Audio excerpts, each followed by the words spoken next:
एक इच्छाधारी नाग नागिन जंगल में मनुष्य रूप में प्रेम लाप कर रहे थे। दोनों अपनी काम क्रीड़ा में मशगूल थे। तभी एक मृग का पीछा करते हुए एक राजा उधर आ निकला। जैसे ही उसने शिकार करने के लिए मृग का निशाना साध उस पर तीर छोड़ा तो मृग भाग निकला और राजा के द्वारा छोड़ा हुआ वो तीर सीधा मनुष्य रूपी उस नाग की छाती में जा लगा। जैसे ही वो तीर नाग को लगा, सहम कर नाग नागिन ने तीर की दिशा में देखा तो घोड़े पर बैठा हुआ राजा उन्हें दिखाई दिया, जिसके हाथ में तीर कमान था। सारा माजरा समझते उन्हें देर न लगी। उधर राजा भी अपने घोड़े पर बैठा ये सब देख रहा था कि उसका तीर मृग को न लगकर एक मनुष्य के सीने में जा लगा। राजा एकदम सन्न सा बैठा रह गया। सोचा, इस घनघोर जंगल में ये आदमी और औरत कहाँ से आ गए। तीर लगने के कुछ देर बाद ही वो इच्छाधारी नाग अपनी नागिन की गोद में दम तोड़ देता है। ये देखते ही नाग के वियोग में नागिन के मुख से दर्द भरी जोरदार चीख निकली। पूरा जंगल उसकी चीख से थर्रा उठा। रोती बिलखती नारी को देख असमंजस और अपराध बोध से घिरा राजा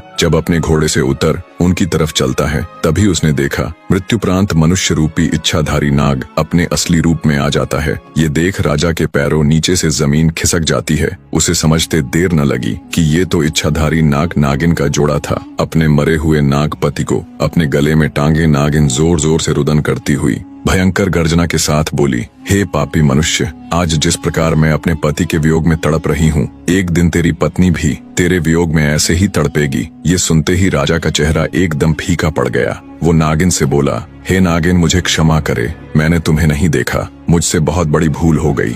राजा की बात सुन दहकते अंगारों सी आंखें लिए मनुष्य रूपी इच्छाधारी नागिन बोली, पापी मनुष्य, भूल नहीं, अपराध किया है तूने। हत्यारा है तू मेरे पति का, जिसके लिए मैं तुझे क्षमा नहीं बल्कि मृत्यु दंड दूंगी। मैं अपने मरे हुए पति की कसम खाकर ये प्रण करती हूँ कि आज से ठीक 9 दिन बाद नाग पंचमी के दिन मैं तुम्हें दसकर अपने पति का बदला पूरा करूंगी।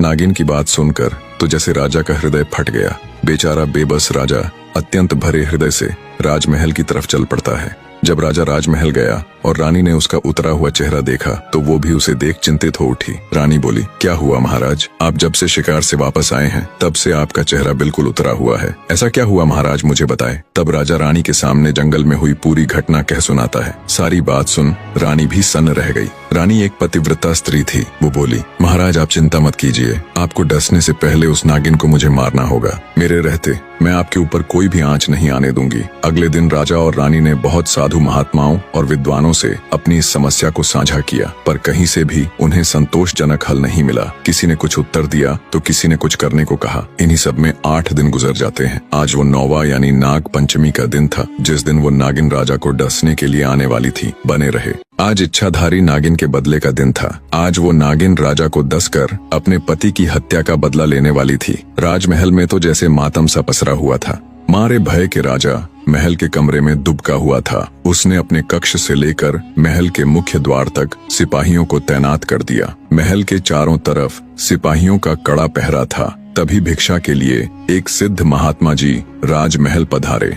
महल में पसरा हुआ मातम देख जब महात्मा जी ने द्वारपालों से कारण पूछा तो द्वारपाल ने सारा किस्सा महात्मा जी को कह सुनाया। द्वारपाल की बात सुन महात्मा जी बोले, तुम मुझे फौरन अपनी रानी के पास ले चलो। तब एक द्वारपाल अंदर गया और उसने महारानी को बाहर उस महात्मा के आने का किस्सा बताया। द्वारपाल की बात सुन महारानी खुद ही राजमहल के द्वार पर गई और सम्मान पूर्वक महात्मा जी को राजमहल के अंदर ले आई। उन्हें अच्छे से जलपान कराया और हाथ जोड़कर बोली, हे साधु बाबा, आप हमारी विपत्ति से भली भांति परिचित हो चुके हैं, अब आप ही कोई युक्ति बताएं महाराज। महारानी की बात सुन साधु जी बोले, सुनो बेटी, इसका एक उपाय तो है पर पक्का नहीं है कि वो इच्छाधारी नागिन तुम्हारे पति को छोड़ ही देगी। साधु की बात सुन महारानी बोली, कृपया हमें बताए साधु महाराज, वो क्या उपाय है। तब साधु बाबा ने बताना आरंभ किया, सुनो बेटी, सबसे पहले तो ये महल के चारों ओर जो इतना सख्त पहरा है इसे हटवा दो। जितने भी सिपाही राजा की सुरक्षा में तैनात है उन्हें भी वहाँ से हटा दो। साधु जी की ये बात सुन महारानी के मन में सवाल तो पैदा हुआ,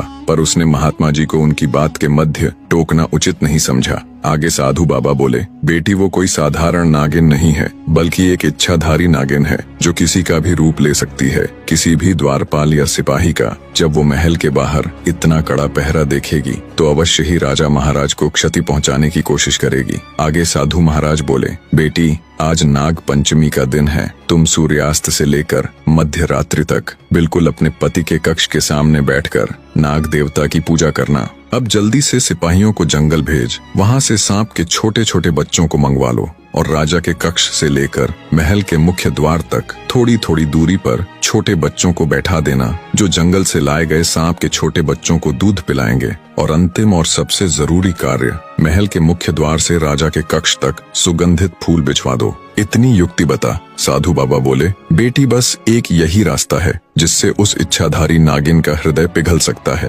कहते हैं बैरी यानी शत्रु का आदर करना चाहिए। इतनी बात बता साधु महाराज महल से चले जाते हैं। रानी ने साधु के बताए अनुसार ही सारी व्यवस्था कर दी। राजा की सुरक्षा में तैनात सभी सैनिकों को हटा दिया। महल के चारों ओर से भी सिपाहियों का पहरा हटवा दिया। राजा कक्ष से लेकर महल के मुख्य द्वार तक ताजे सुगंधित फूल बिछवा दिए और खुद राजा के कक्ष के द्वार पर बैठकर नाग देवता की पूजा करने लगी। जब रात्रि का पहला पहर शुरू हुआ तो वो इच्छाधारी नागिन राजा से अपने पति की हत्या का बदला लेने के लिए आई।